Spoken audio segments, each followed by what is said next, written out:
नमस्कार, knocking-news.com में आपका स्वागत है। मैं हूं गिरजेश वशिष्ठ। एक बड़ी गंभीर रिपोर्ट छपी है इंडियन एक्सप्रेस में और ये रिपोर्ट है उन मामलों पे, मतलब मेरे पर्सपेक्टिव के हिसाब से ये रिपोर्ट इस बात को इंगित करती है कि केंद्रीय गृह मंत्री अमित शाह की लीडरशिप में नए बने थे, साल भर ही हुआ था। दिल्ली में जो दंगे हुए थे, उन दंगों की पुलिस जांच में कई दोषी लोगों को बचा लिया गया। खबर का ये पहलू बड़ी गंभीर बातों की तरफ इशारा करता है और ये पहलू किस तरह से गुजरात के स्टाइल से, गुजरात मॉडल से मैच करता है, मेल खाता है, इसको भी हम डिस्कस करेंगे। इंडियन एक्सप्रेस ने जो अदालतों में मामले चल रहे हैं, उन मामलों में जो हुआ है उससे जुड़े हुए कुछ फैक्ट सामने रखे हैं और ये फैक्ट दूध का दूध पानी का पानी कर देते हैं। इन फैक्ट्स के ज़रिए हम जान सकते हैं कि गुजरात मॉडल क्या है और किस तरह से एक सरकार मुखिया मुख सो चाहिए खान पान को एक, ये कौन कहता है? तुलसीदास जी कहते हैं, पाले पोसे सकल अंग तुलसी सहित विवेक। जब आप संविधान की शपथ ले लेते हैं, जब आप देश के गृह मंत्री बन जाते हैं, प्रधानमंत्री बन जाते हैं, तो आपके लिए सब बराबर होते हैं। लेकिन ये जो जांच है, ये संकेत कर रही है कि कहीं ना कहीं कुछ खेल हुआ, कुछ कसूरवार लोगों को, कुछ दंगाइयों को, हो सकता है उसमें कुछ हत्यारे भी हों, उनको बचाया गया और उनको बचाने के लिए कुछ लोगों को फंसाया गया। कैसे? ये पता चलता है अदालत के फैसलों से। 2020 के दिल्ली दंगे, पहले मैं बताऊं दंगे कैसे शुरू हुए थे। उन दिनों में कोविड आने वाला था, आया नहीं था और शाहीन बाग में एक बड़ा धरना चल रहा था क्योंकि भारत सरकार ने एक कानून बनाया था, मोदी सरकार ने, और उस कानून के तहत ये व्यवस्था की गई थी कि भारत में नागरिकता देने के मामले में पड़ोस के जो देश हैं उनसे आने वाले लोगों में धर्म के आधार पर भेदभाव किया जाएगा। मतलब जो प्रताड़ित लोग अगर आएंगे पाकिस्तान से या बांग्लादेश से या कहीं से, तो हम ये देखेंगे कि उनका धर्म क्या है। यानी पाकिस्तान में कोई मुस्लिम प्रताड़ित नहीं हो सकता और इसी तरह से बांग्लादेश में भी कोई मुस्लिम प्रताड़ित नहीं हो सकता, हिंदू हो सकता है, बौद्ध हो सकता है। इस मानसिकता का वो कानून था। लोगों ने कहा कि भारत का संविधान सभी धर्मों को समानता देता है, इसलिए इस तरह के कानून बनाना ठीक नहीं है, संविधान के विपरीत है। तो भारत के जो लोग इस देश को सर्वधर्म समभाव वाला देखना चाहते हैं, उन्होंने पूरी कोशिश की ये कानून खराब हो, वापस हो। और इस प्रदर्शन को, धरने को रोकने के लिए गोलियां चली वहाँ पर, आपको याद है किस तरह से वहाँ तमाशे हुए। वहाँ पे पूरे मीडिया के, गोदी मीडिया के एंकर्स की झुंड के झुंड बना के वहाँ ड्रामा करने पहुँच गए। वहाँ पर आसपास के नेता इकट्ठे हुए, पथराव करने लगे और स्थानीय नागरिकों के नाम पे किस तरह से उस धरने के कारण, जहां सड़क का केवल एक तरफ का रास्ता बंद किया जा सकता था, दोनों तरफ के रास्ते अमित शाह जी की पुलिस ने बंद कर दिए और दिल्ली से जो नोएडा वाला संपर्क था, वहां का दक्षिण दिल्ली वाला, वो प्रभावित हुआ। लोगों को कई किलोमीटर दूर से दौड़ के जाना पड़ा, घूम के जाना पड़ा और यही प्रक्रिया किसान आंदोलन के कारण भी अपनाई गई, जिसके कारण बहुत सारी जनता परेशान हुई। सरकार का मकसद था जनता परेशान होगी तो इस आंदोलन को बुरा कहेगी। ये एक स्टाइल है ये जो आपका गुजरात स्टाइल है। वो जो सीए का धरना चल रहा था, उसी सीए के धरने की तर्ज पे भीम आर्मी के चंद्रशेखर ने ये कहा कि वो दिलशाद गार्डन मेट्रो स्टेशन के पास एक धरना देंगे और वहां उनकी महिलाएं पहुंच गईं। दिल्ली में मंत्री पद से नवाजे गए कपिल मिश्रा, विवादास्पद और तमाम सारे विभाजक बयान देने के लिए बदनाम है। उसी व्यक्ति ने उस दिन पुलिस को भी चुनौती दी थी। वो अपनी टीम और लोगों के साथ पहुंच गए उस धरने को उठवाने के लिए। यानी सीए आंदोलन एक्सटेंड करके उस जगह जा रहा था, उठवाने के लिए भीम आर्मी के उस आंदोलन को। उस प्रक्रिया में जब वहां पर पुलिस ने ये नहीं करने दिया और ये आंदोलन किसी तरह से करके जब ये लोग वापस जा रहे थे, जो फौज लेके कपिल मिश्रा आया था, तो रास्ते में कुछ हुआ। अब वो क्या हुआ, इसको कहकर हम कोई निष्कर्ष हमको नहीं निकालना चाहिए। उसमें कुछ हुआ और वो दंगों में तब्दील हो गया। 2020 का ये दंगा है। कपिल मिश्रा को अभी तक क्लीन चिट मिली हुई है, लेकिन क्या कपिल मिश्रा और उनके साथी इसमें शामिल रहे होंगे? अगर आप इंडियन एक्सप्रेस की रिपोर्ट पढ़ें तो ये बहुत सारी चीजों पे इशारा करती है। इंडियन एक्सप्रेस कहता है कि 97 मामले जो हैं कुल दर्ज हुए थे। दिल्ली के दंगों के 97 मामलों पे फैसले आ चुके हैं। उन 97 मामलों में से सिर्फ 4 मामलों को छोड़कर 93 मामलों में लोग बरी हो गए। बरी क्यों हो गए?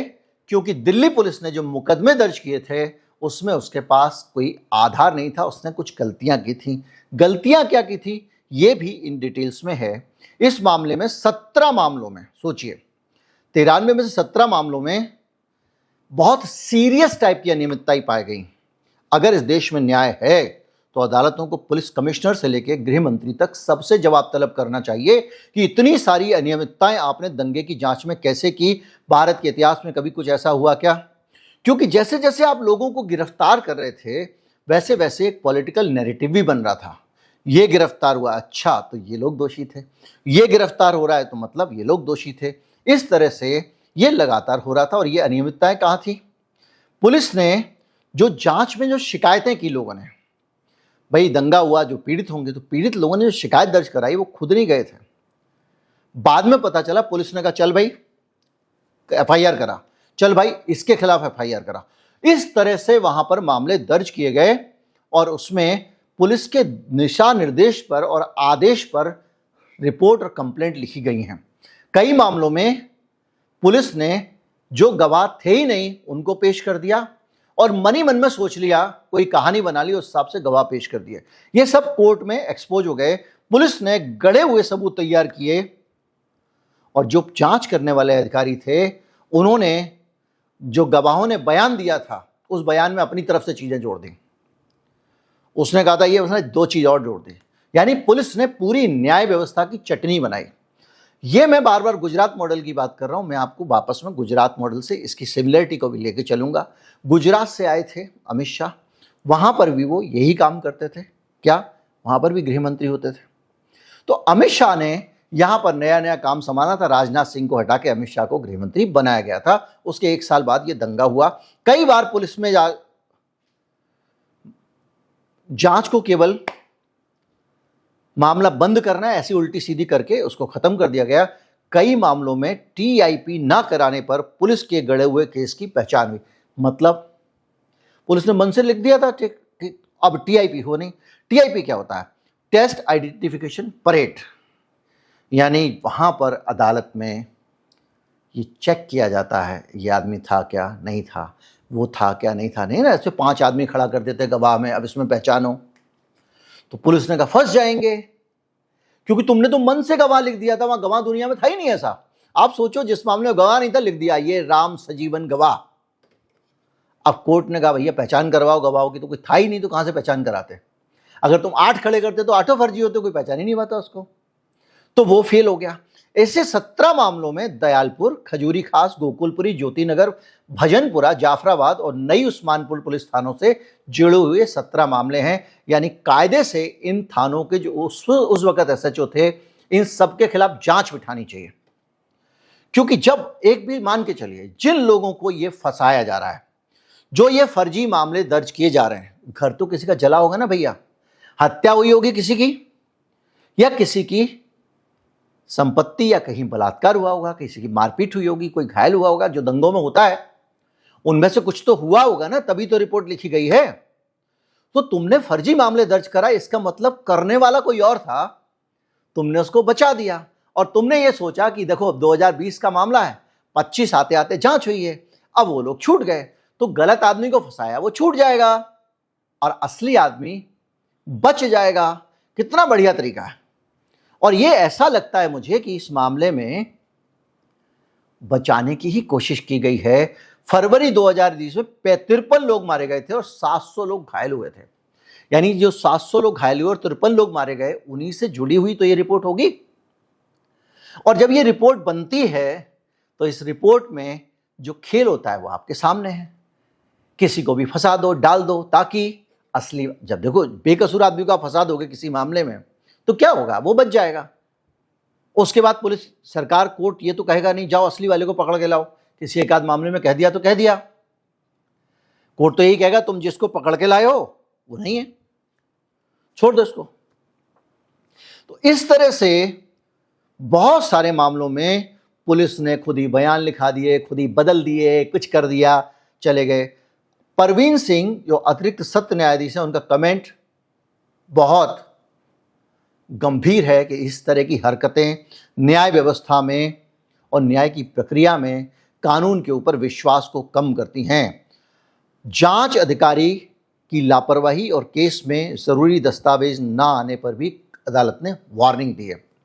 बात यह है कि अगर इस देश में जरा भी लोकतंत्र है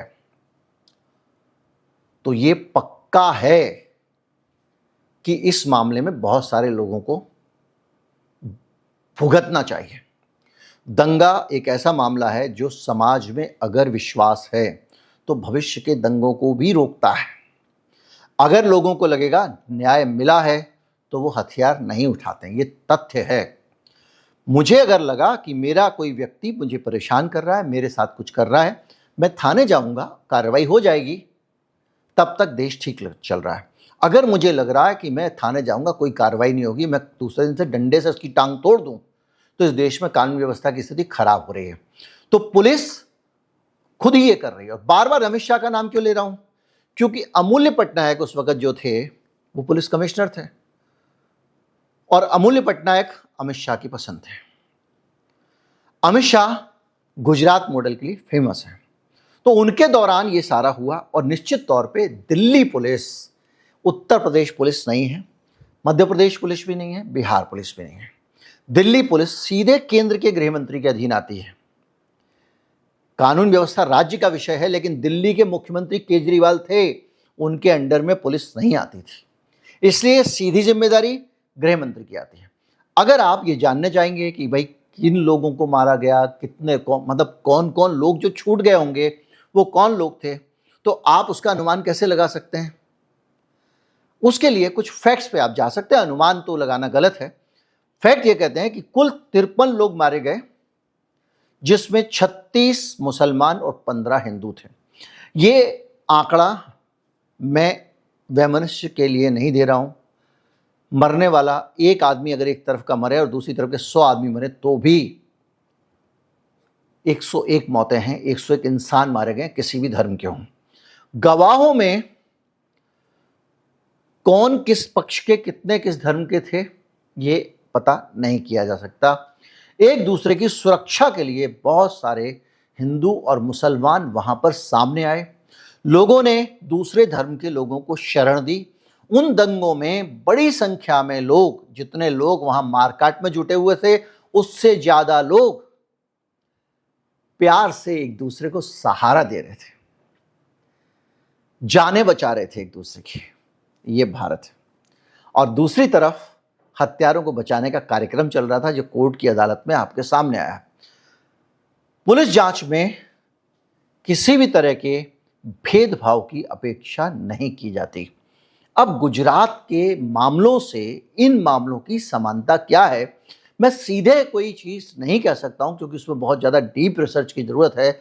लेकिन पुलिस पर जांच में लापरवाही के गंभीर मामले वहां भी सामने आए थे, यहां भी सामने आए हैं।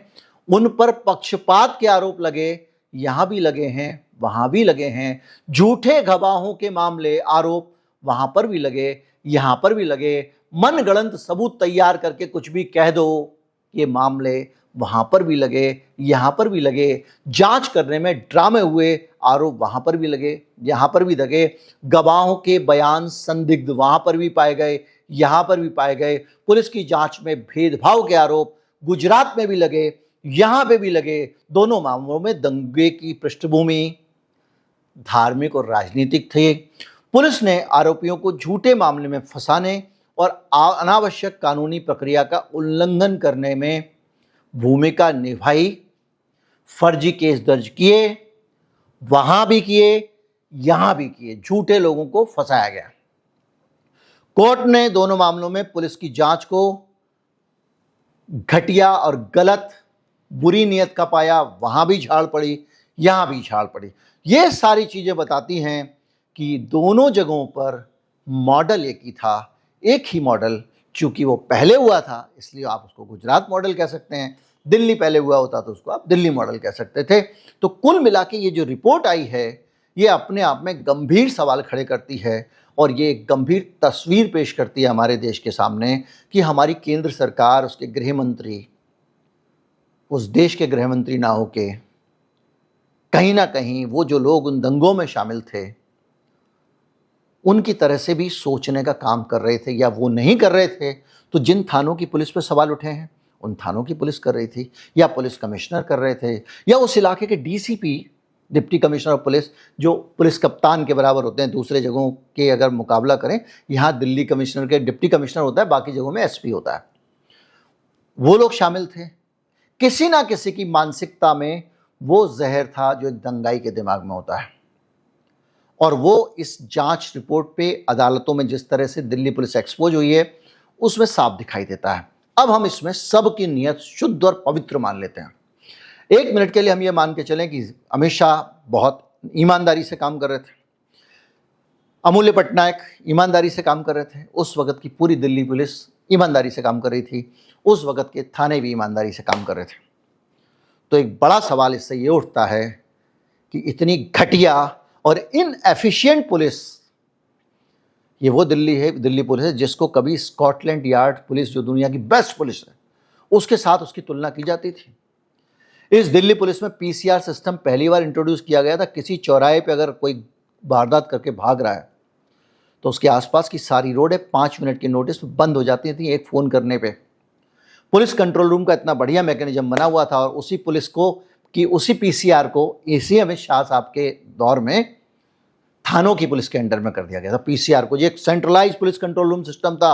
एक फ़ोन करो, सारी की सारी एम्बुलेंस घेर लेती थी इलाके को, पुलिस घेर लेती थी, भाग नहीं सकता था अपराधी, देश की राजधानी थी। ये स्ट्रक्चर बना था कि अगर आप जाओगे तो यहाँ से जाने वाले कौन कौन से संभावित रास्ते हो सकते हैं, वहाँ की पीसीआर वैन खड़ी होती थी, अलर्ट हो जाती थी, घेर देती थी। ये डिजाइन था इसका। और उस पुलिस कंट्रोल रूम का उसका को पीसीआर वैन हटा हटा के थानों में लगा दी थी। कोई सब्जी मंगाता था उनसे, कोई कुछ करता था, कोई कुछ करता था, कोई तफ्तीश कराता था, कोई वीआईपी ड्यूटी पे लगाता था। लेकिन मैं उस सब पे नहीं जाऊंगा, लेकिन इतना पक्का है कि ये दुनिया की सबसे इनएफिशिएंट पुलिस साबित हो गई इस दंगे की जांच में। इस दंगे की जांच में पता चला कि दिल्ली पुलिस को देहले भर की जांच करनी नहीं आती है, सबसे नाकाम पुलिस है। क्योंकि ये जो आंकड़ा आप देख रहे हैं ये भयंकर खतरनाक आंकड़ा है। यह आंकड़ा बताता है 97 मामलों में लोग आरोप मुक्त जो हुए हैं उसमें से 93 मामलों में पुलिस की जांच में गड़बड़ियां पाई गई और 17 में गंभीर अनियमितताएं मिली। इससे ज्यादा किसी भी पुलिस के लिए शर्म की बात नहीं हो सकती है। नमस्कार, जय हिंद।